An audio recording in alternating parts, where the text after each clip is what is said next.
Mõtlesin, et näitan teile, milliseid abimaterjale või lisamaterjale ma kasutan 3. klassi Unit 6 teema käsitlemisel. Teemaks on clothes, seal on siis värvide nimetused, riideesemete nimetused ja muud asjad veel. Kõigepealt me alustame eessõnadega, mul on sellised pildid, mis ma panen siis tahvlile ja siis on mul ka sellised sõnakaardid, et seda saab siis kasutada näiteks kordamisel, kus nad ise peavad kokku viima, näiteks et pildikaardid on juba tahvlil ja sõnad on näiteks läbisegi seal ja siis nad peavad õige pildi juurde panema, et nendega saab erinevaid tegevusi teha. Siis on mul juba ammusest ajast sellised T-särgid tehtud, või no kõik need asjad tegelikult, mis mul siin on, et sellel aastal ma ei ole ühtegi uut asja teinud, et need on kõik juba kogunenud asjad, mida ma olen kasutanud aastate jooksul. Et kuna õpikus on ka T-särgid värvide õppimisel ja eessõnade õppimisel, siis on meil ka T-särgid, et need ma kinnitan tahvlile.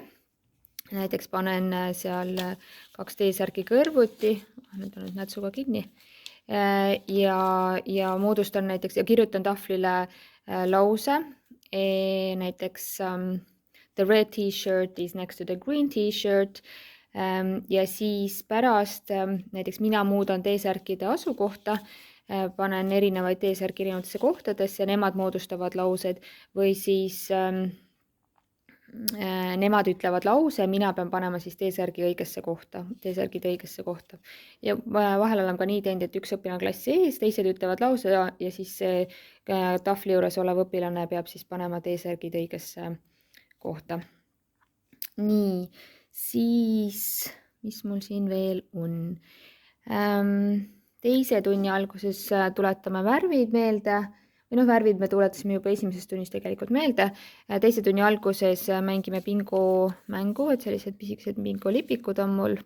Et kõigepealt tunni alguses siis soojenduseks on bingo mäng. Siis me kordame üle, kuna me juba teisest klassis tegelikult õpime riideesemete nimetusi, siis me tuletame riideesemete nimetused meelde ja siis on mul tegelikult ka PowerPointis, üks hetk. Et PowerPointis on mul tehtud selline kordamise esitlus või slideshow, kus ma siis küsin küsimusi ja siis tegelikult on mul ka edasi, kui me sealt kas siis järgmises tunnis või ma täpselt ei mäleta, et siis on veel üks selline esitlus mul tehtud. Nii, siis me õpime asesõnu my, his ja her, nüüd ma panen tahvli peale, see on need elektrostaatilised lehed. Näiteks panen saabaste pildi ja siis panen my ja siis õpilased peavad moodustama laused, näiteks my boots are brown või her top is pink. Et selle siis õpime ka ära. Nii, siis järgmise tunni alguses on meil nukkude riietamine. Paari peale saavad õpilased siis sellised nukud ja siin on erinevad riideesemed ja siis nad peavad moodustama lauseid näiteks. Üks ütleb näiteks she's wearing a purple top või purple jumper, siis teine paneb siis riidest kordamööda, moodustavad laused ja panevad oma tegelasi riidesse. Nii, siis on meil tahvlil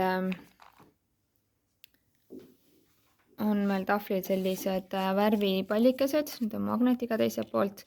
Neid ma panen üksteise alla niimoodi tahvli peale ja siis on ka tahvlil õpilaste nimed, need on ka magnetidega. Iga õpilane tuleb ja paneb oma nime vastava värvi juurde, et mis tema lemmikvärv on.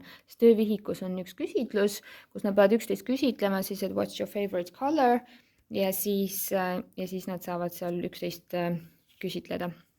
Aga enne seda siis, et saaksid natukene liikuda ka, tulevad tahvli juures, panevad oma nime oma lemmikvärvi juurde, siis on näha ka, et mis on justkui nagu klassi lemmikvärv. Nii, edasi sõnade tööde kohta, et seekord on sõnade tööd meil värvide sõnade töö on selline, siis see osa, kus olid seal põhilised riideesemed, siis nad peavad kirjutama riideesemete nimetused, siis üks sõnade töö on ristsõnana ja üks on siin selline sõnade töö siis.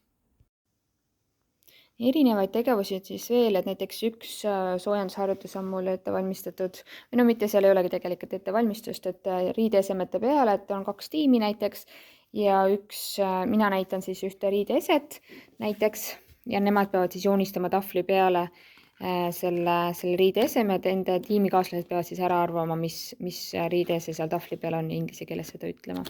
Või siis näiteks soojendusharjutusena kasutan ka sellist, kus mina ütlen näiteks lause, näiteks the dog is under the table, siis nad peavad selle koera siia laua alla joonistama. Või näiteks the book is in the basket, peavad selle raamatu siia korvi sisse joonistama. Nii, siis üks tegevus oli veel, me vaatame YouTube'is The Emperor's New Clothes multifilmi, see on üsna lühikene ja siis samal ajal, kui nad vaatavad, siis on tööleht, mida nad peavad täitma. Nii, ja siis, kui ma ei mäletagi, kas 5. tunnis, 4.-5. tunnis jääb neil kodus joonistada pilt endast ja oma sõbrast, ja nad joonistavad siis endale ja sõbrale selga need asjad, need riided, mida me oleme õppinud, et laused nad ei kirjuta, need me kirjutame koos koolis. Et siis nad peavad siis kirjeldama seda riietust ja järgmises tunnis nad siis tulevad klassi ette, kus nad näitavad seda pilti ja loevad oma laused ette.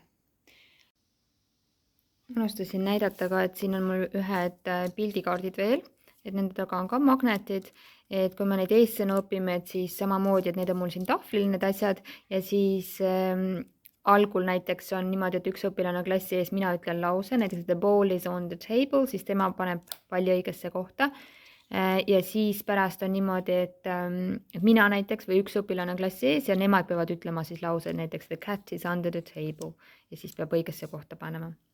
Nii, siis selles peatükis on ka meil lühivastuste teema, et selle jaoks on mul ka sellised kaardid, ma õpin, need on tahvli peal, siis neid on hea kui neil on silme ees need, et õpime selle teema selgeks ja siis teeme sellise väikese tunni kontrolli, mis ei ole üldse hindeline, vaid lihtsalt selleks, et ma näeksin, kas nad on teema omandanud, nagu selline exit ticket.